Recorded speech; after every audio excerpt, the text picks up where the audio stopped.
Hey, today I'm gonna show you my homemade wax. I'm going to get it. See what's in the freezer. Right here. I just poke it so it'll get good inside. Alright, let me take it out.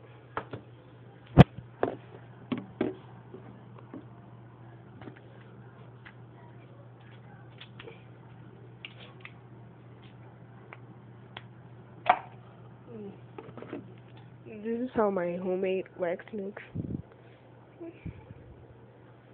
Just put red and purple color. Make with the vegetable oil, butter, and wax. And you can add color or just buy the color wax and things, right? So this is how I made mine.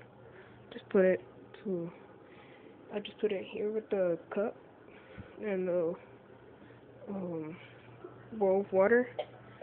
Just put the cup inside the bowl of water and start it boiling. And yeah, and that's it. That's ready. So make it like that, or um, well, I don't know. There's so many ways.